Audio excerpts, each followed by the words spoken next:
Nous sommes à quelques jours de savoir qui gouvernera les États-Unis pour les 4 prochaines années. J'avais réalisé des vidéos sur les élections américaines où j'explorais l'astrologie des candidats et des personnalités clés de cette élection, mais également les cycles synodiques. En prenant en compte tous les éléments, j'avais prédit, et je maintiens, que la balance penche plutôt du côté démocrate. Cependant, j'avais également précisé que cette élection serait serrée, chaotique, et que les deux candidats pourraient se déclarer vainqueurs, et que dès lors, nous pourrions revivre le scénario de 2020 avec le recomptage des voix et puis la prise du Capitole qui avait suivi. Bon, nous serons bientôt fixés, mais ce qui semble déjà certain, c'est que les deux candidats sont au coude à coude, le scénario du recomptage des voix ou de la contestation de la victoire se dessine, des bulletins de vote ont déjà été brûlés et la presse évoque la peur des émeutes. Un point qui pourrait diviser pourrait être le vote des expatriés. Mercure se trouve dans le signe du Sagittaire, il entamera sa phase rétrograde le 11 novembre, comme recomptage, et dans un signe qui symboliquement représente l'étranger. Donc nous verrons, mais ça pourrait être un point de discorde. Un autre point que j'avais relevé et que je réitère ici est que Trump, même s'il est vaincu, restera dans l'actualité. Dans cette vidéo, nous allons essayer de comprendre ce qui pourrait se passer après l'élection au-delà des violences. Explorons ensemble le passé pour comprendre le présent et envisager l'avenir. Pour l'instant, le ciel est assez explosif, on le ressent d'ailleurs chez nous, et peut-être que vous aussi, à un niveau individuel, vous vous sentez tendu. Comme je l'ai décrit dans la vidéo sur l'avenir de la France, Mars transite le signe du Cancer et a entamé sa boucle. Ce faisant, il s'oppose à Pluton et il le fera jusqu'à environ mi-2025.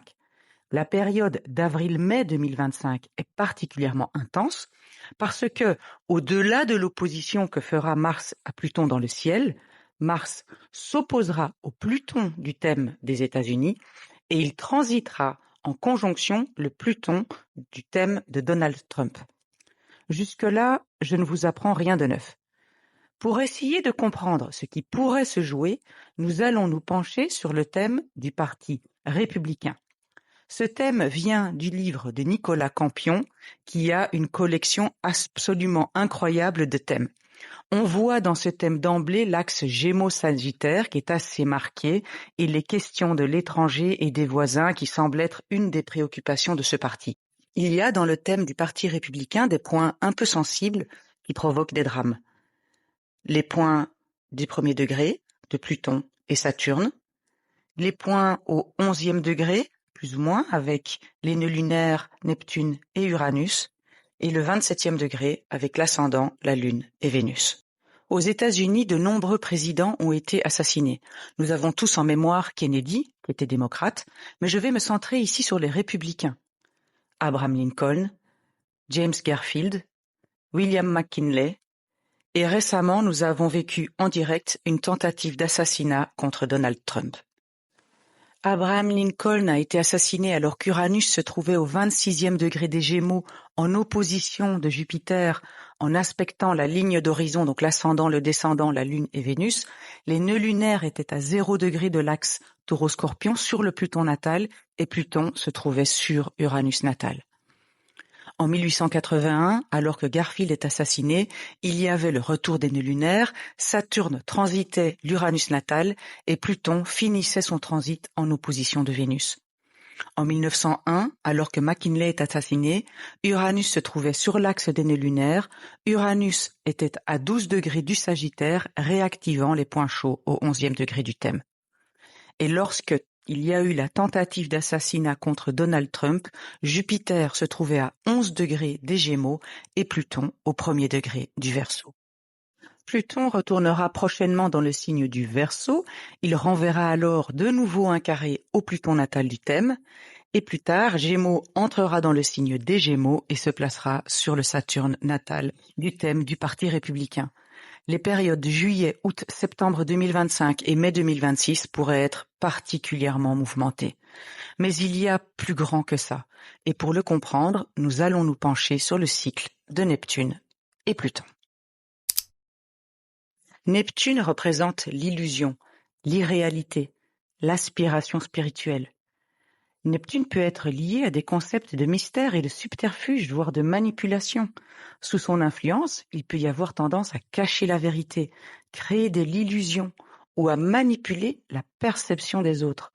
Pluton, quant à lui, est associé à la transformation profonde, à la destruction et à la régénération. Il représente les ténèbres, les secrets cachés, les pouvoirs cachés. Sous l'influence de Pluton, il peut y avoir des révélations choquantes, des manipulations de pouvoir ou des dissimulations profondes. Lorsque Neptune et Pluton sont en aspect, cela peut créer une période de grand mystère ou de révélation. La conjonction ou les aspects peuvent mener à des scandales, des révélations, des secrets cachés, des manipulations de la vérité. L'illusion peut être levée, révélant des vérités profondes qui vont transformer les consciences. Neptune et Pluton ont un cycle très lent, d'environ 500 ans. Ils font plusieurs conjonctions dans un même signe avant de changer de signe, donc il reste des milliers d'années dans un même signe. Par exemple, la première conjonction dans le signe des Gémeaux s'est faite en 1398 au 3e degré, et la conjonction qui a suivi s'est faite en 1891 et 1892 au 8e degré des Gémeaux. Lorsqu'une conjonction se produit, c'est comme planter une graine qui marque le début d'un nouveau cycle. Cette graine porte en elle une promesse, une énergie qui évoluera tout au long du cycle, influençant notre monde. Dans le signe des Gémeaux, on est dans la thématique de la communication. En 1891, alors que Neptune et Pluton sont conjoints dans les signes du Gémeaux, Edward Branly découvre l'effet Coherer, ouvrant la voie aux transmissions radio et à la communication sans fil. La conjonction de Neptune et Pluton montre les thèmes majeurs développés durant ce cycle. Ici, les avancées en communication et leur revers, la dissimulation d'informations et l'espionnage sont mis en évidence. Je me centre généralement sur les aspects majeurs en astrologie mondiale. Toutefois, pour les planètes très lentes comme Neptune et Pluton qui ont des cycles de 500 ans, on peut se permettre de suivre les aspects mineurs. Le semi-sextile, un angle de 30 degrés qui symbolise une croissance subtile et des ajustements nécessaires, et le semi-carré, un angle de 45 degrés qui représente des tensions qui nécessitent des actions pour les résoudre. Plus l'orbe entre les planètes est serré, plus évidemment elles se font ressentir. En astrologie mondiale, nous pouvons tolérer pour le sextile une orbe jusqu'allant à 6 degrés et pour les aspects mineurs 1,5 degré. Lorsque les planètes entrent en aspect, elles imprègnent l'époque de leur énergie, influençant les événements et les comportements des peuples. Au début des années 20, sous l'administration du président Warren Harding, un scandale éclate qui bouleversera la politique américaine.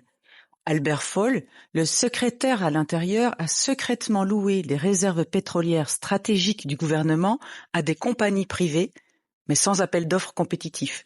En échange, il a reçu des pots de vin énormes, faisant de lui le premier membre d'un cabinet présidentiel à être emprisonné pour un crime commis en fonction. Ce scandale a révélé un niveau d'avidité et de corruption sans précédent au sein du gouvernement fédéral et a marqué un tournant dans l'histoire politique américaine. Le 25 octobre 1929, Albert Fall est condamné pour corruption et devient, comme je l'ai dit, le premier membre d'un cabinet présidentiel à être emprisonné. Le nœud nord se trouve au 1er degré des Gémeaux et Neptune et Pluton sont en semi-carré. Depuis les années 40, nous sommes dans une période un peu particulière parce que pratiquement toute personne née après cette date possède un sextile entre Neptune et Pluton dans son thème. Ceci est dû au fait que Pluton suit une trajectoire elliptique unique à travers le zodiaque. Contrairement aux autres planètes, Pluton ne parcourt pas chaque signe de manière égale. Il reste plus longtemps dans certains signes, comme par exemple le Scorpion, où il s'attarde environ entre 14 à 30 ans, tandis que dans d'autres signes, comme le Bélier, il ne passe seulement environ 12 à 13 ans. Cette variation est due à son orbite elliptique qui l'amène parfois plus près du Soleil et parfois plus loin. Quand Pluton accélère dans son orbite, il évolue presque au même rythme que Neptune. Cela signifie que pendant de longues périodes, ces deux géants cosmiques restent en aspect. On peut le visualiser et toute la période pendant laquelle les planètes sont en aspect se trouve ici sur ce graphe que j'ai obtenu sur le site de Archetypal Explorer. Depuis 1945, et ce sur une très longue période, le sextile est actif. Il y a même 3 périodes pendant lesquelles le sextile est exact. Commençons par la première, de 1950 à 1956. Dans les années 50, un scandale politique majeur explose aux États-Unis, connu sous le nom du McCarthyisme. Ce terme fait référence à la période où le sénateur Joseph McCarthy a mené une série d'enquêtes et d'audiences pour exposer une supposée infiltration communiste au sein du gouvernement américain. Le McCarthyisme a atteint son apogée et a commencé à décliner lors des audiences de l'armée en 1954. Nous sommes alors en pleine guerre froide. Cette synchronicité, je sais, ne convaincra pas les sceptiques, mais entre nous, on peut bien se l'avouer, il y a comme une ressemblance avec la période actuelle, avec les tensions avec la Russie et la potentielle ingérence russe dans les élections américaines. Le maccarthisme a créé une atmosphère de peur et de suspicion avec des accusations souvent infondées et des vies ruinées par des allégations de sympathie communiste. Ce scandale a eu un impact profond sur la politique et la société américaine, réveillant les consciences, laissant une empreinte durable sur l'histoire du pays. Le prochain sextile exact se fait sur la période de 1976 à 1986.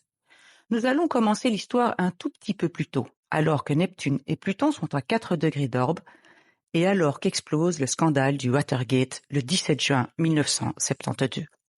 5 hommes sont arrêtés après avoir cambriolé le siège du Comité national démocrate dans le complexe du Watergate à Washington. Ce n'est pas un cambriolage ordinaire. Les cambrioleurs étaient liés à la campagne de réélection du président Richard Nixon et avaient été surpris en train de mettre sur écoute de téléphone tranquille et de voler des documents. Uranus se trouvait à 14 degrés de la Balance, Saturne à 10 degrés des Gémeaux et Pluton au premier degré. Alors là, le thème du Parti républicain, tous les points chauds étaient allumés. Nixon prend des mesures agressives pour dissimuler les crimes. Mais les journalistes du Washington Post révèlent son rôle dans la conspiration. Les enquêtes et les révélations se multiplient, menant à une crise constitutionnelle. Et en 1974, la Cour suprême ordonne à Nixon de remettre les enregistrements de la Maison-Blanche qui révèlent sa complicité dans la dissimulation. Il démissionnera le 9 août 1974, alors que Neptune et Pluton sont à moins de 2 degrés d'orbe. Nous sommes donc juste au tout début de la période pendant laquelle Neptune et Pluton seront en sextile exact. Avançons dans les années 80, en plein sextile exact de Neptune et Pluton, et alors que les États-Unis vivent une période de tension internationale et de manœuvres secrètes. L'affaire Iran-Contra éclate lorsque l'administration Reagan vend secrètement des armes à l'Iran, malgré un embargo, pour financer des rebelles au Nicaragua. L'affaire est révélée en 1986, c'est-à-dire à la toute fin du sextile exact. Cette opération complexe et clandestine met en lumière des actions illégales et des décisions controversées. Neptune et Pluton sont actuellement à environ 2 degrés d'orbe et ils seront en sextile exact de 2026 à 2032. L'aspect de Neptune à Pluton, couplé à l'entrée d'Uranus dans le signe des Gémeaux, va secouer le Parti républicain. Nous savons déjà que des accusations de dissimulation entourent Donald Trump. Trump a été accusé de falsification de documents commerciaux pour dissimuler des paiements à l'actrice de film pour adultes Stormy Daniels juste avant l'élection présidentielle de 2016. Ces paiements visaient à cacher une violation des lois sur le financement des campagnes électorales et les impôts. Il a d'ailleurs été jugé pour cela cette année. De plus, Trump a été accusé de manipuler des informations et de créer des illusions pour détourner l'attention de ses actions. Il a encore des affaires en cours.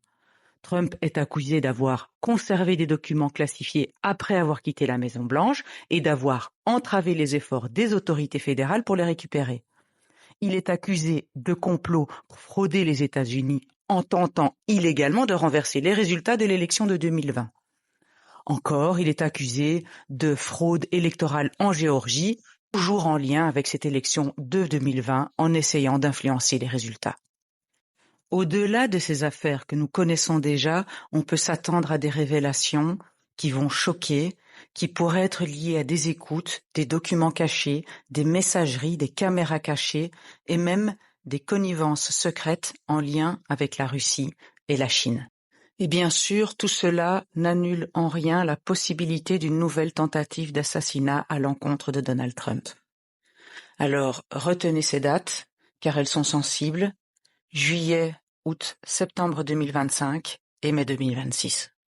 Si cette vidéo vous a plu, n'hésitez pas à la liker afin qu'elle bénéficie d'une plus grande visibilité, à vous abonner à ma chaîne et à activer les notifications pour être averti de ma prochaine vidéo. À bientôt!